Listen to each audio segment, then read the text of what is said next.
Bonjour et bienvenue sur votre chaîne lifestyle préférée. Aujourd'hui, vous avez vu la tenue, tout ça? Mais non, rien à voir, rien à voir. C'est juste pour vous parler de maths. Ça me fait chier que la France soit un des plus mauvais pays en termes de maths. Parce qu'on a les meilleurs mathématiciens, mais en moyenne, on est les pires d'Aubas. Et ça m'énerve parce que les maths, en fait, c'est simple. C'est simple. Après, il y a aussi un autre truc dont je voulais vous parler, c'est la beauté des maths. Ouais, je sais, vous avez l'impression que je suis matrixé jusqu'au plus haut point. Mais c'est vrai, il y a une vraie beauté des maths. Comprendre pourquoi, tu sais, j'avais vanné comme ça dans une ancienne vidéo, tu as une boule qui est carrée, tu as une boule, ça peut être carré en fait en termes mathématiques. Ça te fait déjà accéder à un autre niveau de pensée, tu vois. Tu te sens un petit peu comme Charles Xavier, comme ça, tu dis, oui, tout à fait. Mais aujourd'hui, on va se concentrer sur un aspect que j'aime beaucoup dans les maths et qui est plus accessible à tous, c'est-à-dire les énigmes. Je sais que, voilà, une vidéo sur les énigmes, à part si je mets un titre de bâtard, ça va pas cliquer comme le dernier titre d'ailleurs qui a extrêmement bien fonctionné, merci beaucoup. Objectif 50 000 vues sur cette vidéo. Et bien écoutez, je vous propose tout de suite d'attaquer la première énigme. On va commencer par la première énigme qui s'appelle l'énigme des deux bougies. Chaque bougie se consume en 1 heure de temps et elle se consume de manière uniforme. Au bout de 30 minutes après avoir allumé la bougie, elle sera réduite de moitié. La question dans cette énigme, c'est comment obtenir 45 minutes précisément. Vous n'avez pas de règles, vous n'avez rien, vous ne pouvez pas casser les bougies, vous avez juste ça et vous devez pouvoir mesurer 45 minutes. Alors, première question, c'est est-ce qu'on peut allumer la bougie des deux bouts? Techniquement c'est possible, mais dans cet exercice-là, ce n'est pas possible. Si on met une bougie au-dessus, alors ça c'est un autre truc qui arrive souvent, c'est est-ce que si on met une bougie au-dessus, ça va la consumer, tout ça et tout? Vous pouvez essayer, mais ça changera absolument pas le problème. Faut tout de suite comprendre qu'on veut une moitié plus une moitié de moitié. Sauf que visuellement, l'œil humain n'est pas capable de mesurer précisément la moitié des objets, hein, sans... Ce n'est pas possible, malheureusement. En revanche, on a la grosse information que c'est une consumption. Bon, ça brûle de manière uniforme. Du coup, première chose, comment mesurer 30 minutes? Si jamais vous êtes en vidéo YouTube comme ça, mettez pause et essayez de chercher. Bon, vous avez pas mis pause, là, c'est juste moi qui ai bloqué, mais... 10 Siri minuteur 45. C'est le niveau facile là. On met les bougies dans deux sens différents, on attend de voir à quel moment ils arriveront au même niveau pour atteindre le demi-heure. Bravo. Donc du coup là on va imaginer que je la retourne, tu vois. Je parle toujours de bougie bien sûr. On va allumer la bougie ici et allumer la bougie ici. Ok, on dirait des pétards, personne ne critique mes dessins, ok. Celle-là elle va baisser dans ce sens-là et celle-là elle va baisser dans ce sens-là. Donc finalement on va se retrouver dans la situation suivante, à la moitié, sur cette ligne-là, on sait que 30 minutes sera écoulée. Ça c'est la première étape, bravo. Et Max MD, Max MD qui détruit le sujet, voilà. Qu'est-ce qu'il reste à faire? Tu fais exactement la même chose. Tu prends ces deux blocs de bougies là et tu les rapproches. Donc enfin, entre guillemets, imaginons que tu prends celui-là et tout de suite quand tu atteins la ligne, clac, tu le mets en dessous. Et tu répètes le même principe pour arriver à la moitié de la moitié, c'est-à-dire 30 plus 15 minutes égale 45 minutes. Voilà. Tu vois, c'est trop bien les énigmes, c'est kiffant. Énigme suivante. On a une pièce avec 100 lampes. Ça c'est des interrupteurs, ça c'est des lampes.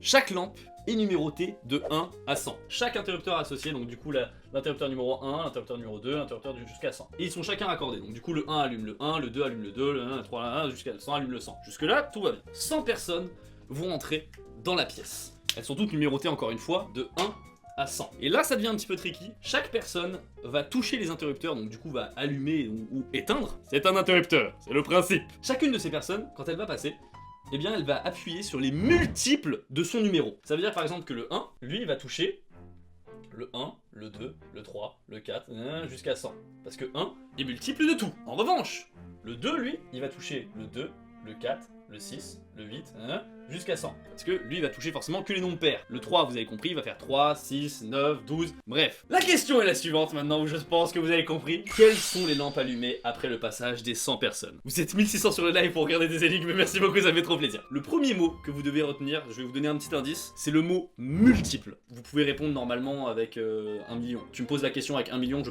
peux y répondre maintenant. Ouais, je sais. Les lampes impaires sont allumées. Es-tu bien sûr à Fax 41? On va par exemple prendre tout simplement le 3. Vu que toutes les lampes... Oui, j'ai oublié de dire, elles sont éteintes. Au départ, toutes les lampes sont éteintes. Prenons par exemple le 3. Il va être allumé par le 1 et il va être éteint par le 3. Du coup, finalement, elle est éteinte la lampe numéro 3. Donc bam, déjà contre-exemple. Ça s'appelle la contraposée. C'est un raisonnement mathématique. Mais j'essaie d'éviter de vous parler de ces trucs un peu en détail, tu vois. Non, moi je crois qu'il faut que vous arrêtiez d'essayer de dire des trucs. L'idée là, c'est de se concentrer sur le mot multiple. Multiple, multiple. Ah bien ouais, Ryunyuki. Bon, je vous explique la logique. Par exemple, je sais pas, tu prends la lampe numéro... on va prendre la lampe numéro 12. Qui va toucher la lampe numéro 12?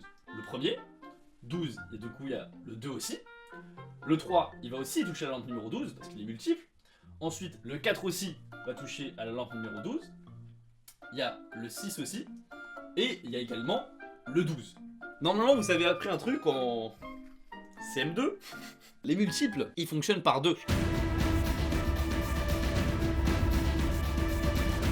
1 x 12 pour 12, 2 x 6 pour 12, 3 x 4 pour avoir 12. Donc pour tous les chiffres finalement, il va y avoir un nombre pair de multiples. Parce que c'est ça qui nous intéresse en fait, c'est que si le nombre de multiples est pair, les lampes vont être éteintes, parce que ça fait allumé, éteint, allumé, éteint, allumé, éteint. Et donc du coup, pour savoir lesquels sont allumés, il faut que le nombre de multiples soit impair. Et quels sont les chiffres qui ont un nombre de multiples impair? Je vous le donne dans le mille. C'est ceux où ici, entre guillemets au milieu là, il n'y a qu'un chiffre. Et ces chiffres là s'appellent les carrés. Le 4. Qui va le toucher? T'as le 1, t'as le 2 et t'as le 4. Donc du coup là, ça travaille par paire. Et là, ah, on a le 2 ici. Et donc du coup là, on a un nombre impair, ce qui fait que celle-là, elle sera allumée. Et c'est comme ça qu'on trouve que c'est tous les carrés qui sont allumés. C'est trop bien. Et donc du coup, que ça soit pour 100 ou que ça soit pour 1 million, je peux vous dire juste la réponse, c'est les lampes allumées correspondent à tous les carrés. Deux chèvres, une voiture, ça vous dit quelque chose? Non? Très bien, c'est parti! Je suis le présentateur télé qui est comme ça, je vous dis bonjour mesdames et messieurs sur le chat. Derrière une de ces 3 portes se trouve un voyage au Japon pour 2035, comme ça vous êtes sûr que vous pourrez partir. Et dans les 2 autres, vous avez absolument rien du tout. Laquelle vous voulez choisir? Là c'est le moment où le chat peut intervenir, vous pouvez vraiment choisir. Ok, vous avez beaucoup de 3, très bien. Très bien, vous allez choisir 3. La case numéro 3 est choisie. Derrière la case numéro 3, je ne vous dirai pas ce qu'il y a pour l'instant. En revanche, derrière la case numéro 1, il y avait en vérité rien du tout. Bien joué le chat, bien joué. Maintenant vous avez compris que la case numéro 1 était vide et que c'était pas la bonne réponse. Je vous propose quelque chose. Est-ce que vous voulez changer et prendre la case numéro 2 ou vous restez sur votre choix de la case numéro 3? Il faut pas changer, non il ne faut pas changer. Vous décidez de ne pas changer. Vous vous dites non, je suis parti sur le 3. Je reste sur le 3. C'est à votre honneur, y a pas de souci. Vous avez perdu littéralement 33% de chance en plus de gagner. Alors là vous allez me dire, c'est bizarre Louis quand même, parce que normalement vu qu'il reste plus que 2 choix, il y a 50% de chance de gagner avec la numéro 2 et 50% de chance de gagner avec la numéro 3. Eh bien pas du tout. Faut essayer de comprendre pourquoi la probabilité qui était ici, donc du coup en fait tout était à 33%, tu vois. Et le but pour moi c'est d'essayer de vous faire comprendre pourquoi quand ces 33% se sont envolés, sont descendus à 0%, pourquoi ça s'est pas réparti sur ces deux là, et qu'en vérité ça s'est réparti uniquement sur celui-là. Et ça, pour expliquer ça, c'est qu'en fait quand tu choisis quelque chose, c'est comme si tu l'entourais d'une bulle en fait, et que du coup ton choix était bloqué si tu veux. Ce qui s'est passé quand vous avez isolé en fait en choisissant, ce bloc là est resté le même. Et à partir du moment où que dans ce bloc là, ces 33% de chance sont passés à 0, toute la chance de gagner c'est réparti sur les 33 ici. La numéro 2 a 66% de chance d'être la bonne réponse. On va passer à des trucs un peu plus très connus mais épicés. Quatrième énigme, est-ce que vous connaissez l'énigme des chapeaux? Ce sont des chapeaux, je ne veux aucun commentaire sur mes dessins, ce sont des chapeaux. Il y a 3 prisonniers. Pour pouvoir s'évader, ils doivent deviner la couleur du chapeau qu'ils ont sur la tête. Forcément ils ne peuvent pas voir, tu vois, c'est sur leur tête, ils ne peuvent pas voir. C voit en fait le chapeau de B et de A, et B voit le chapeau de A. Et A ne voit rien du tout. Et ils ont 60 secondes pour trouver. À partir de là, C va dire j'arrive pas. Et B va dire je peux pas trouver non plus. Et A va dire j'ai trouvé. Quelle est la couleur de son chapeau et pourquoi a-t-il trouvé? C'est l'énigme que je vous pose, l'énigme des chapeaux. Ah, quand même, il y en a plein qui connaissent. Du coup, je vais vous expliquer pourquoi et comment trouver. C, il voit B et A. S'il peut pas trouver, qu'est-ce que ça veut dire? Ça veut dire qu'il ne voit pas 2 chapeaux noirs. Parce que s'il voyait les 2 chapeaux noirs, bah forcément, il pourrait tout de suite dire j'ai un chapeau blanc. Mais du coup, du fait qu'on sache qu'il ne peut pas trouver, eh bien, ça veut dire que ce cas de figure est impossible. Qu'est-ce qui reste comme cas de figure? Un noir, ou un blanc, ou 2 chapeaux blancs. Donc sachant que ce cas de figure est impossible, B va dire je ne sais pas non plus. Si B ne peut pas savoir, ça veut dire quoi? Ça veut dire que ce cas de figure là est impossible en fait. S'il voyait un noir sur la tête de A, bah lui il sait que dans tous les cas, il a un blanc. Et donc à partir de cette information là, A il comprend que ce cas de figure est impossible et ce cas de figure est impossible, et donc du coup, il comprend qu'il a un chapeau blanc. Ah, il a bien confiance dans l'intelligence de B et C.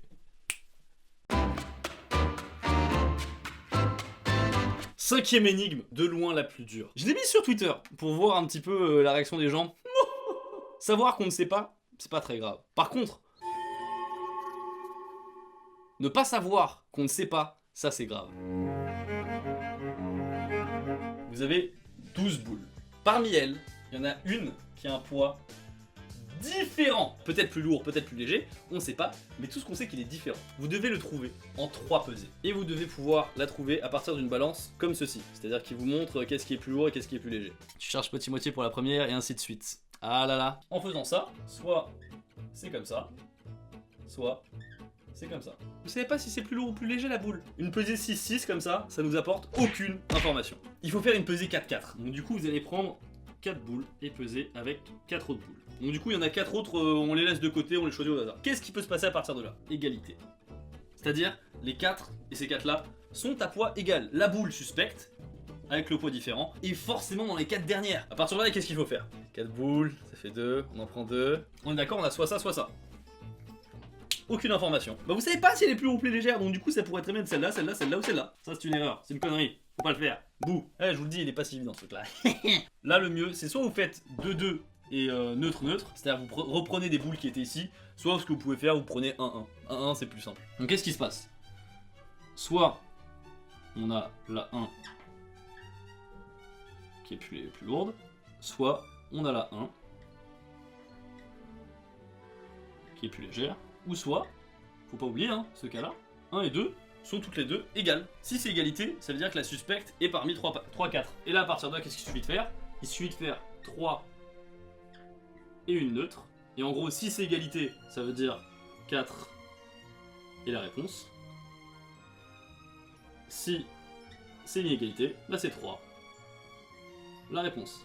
Si c'est différent, vous reprenez le même principe. Donc du coup je vais le faire ici.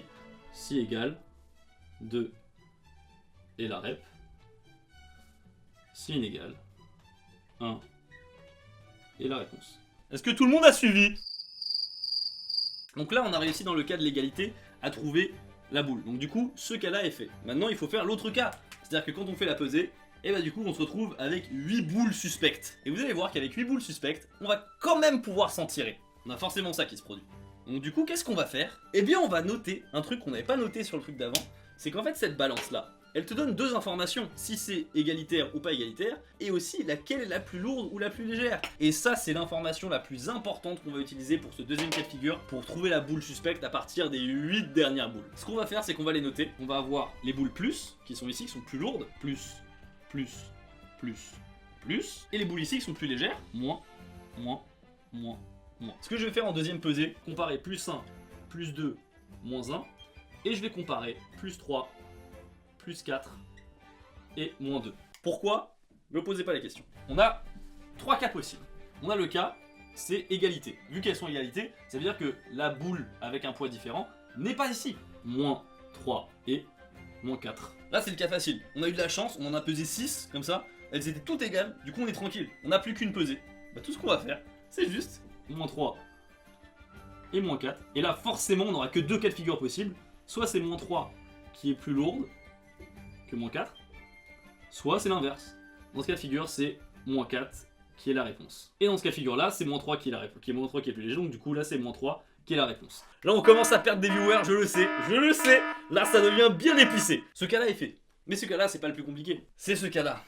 Ah là là, plus 1, plus 2 et moins 1 sont plus lourds que moins 3, enfin plus 3, plus 4 et moins 2. Les suspects sont plus 1, plus 2 et moins 2. Dernière pesée, plus 1, plus 2, on va les peser. Si c'est égal, bah forcément ça veut dire que c'est moins 2 qui est la réponse. Mais oui c'est clair. Si on a plus 1 qui est plus lourd que plus 2, plus 1 et la réponse. Et encore une fois, le cas inverse, plus 1 plus léger que plus 2, du coup, plus 2 et la réponse. C'était la dernière énigme de cette vidéo. J'espère qu'elles vous auront plu, ces énigmes. Le dernier message que je veux transmettre, c'est que si vous vous sentez nul en maths, révisez et taffez les bases. Sur ce, écoutez, merci beaucoup d'avoir regardé cette vidéo. N'hésitez pas à lâcher un pouce bleu, voilà, si vous avez de la compassion pour ce que je viens de faire. Lâchez le pouce bleu, ça me ferait vraiment plaisir. Je vous dis à la prochaine, tchuss.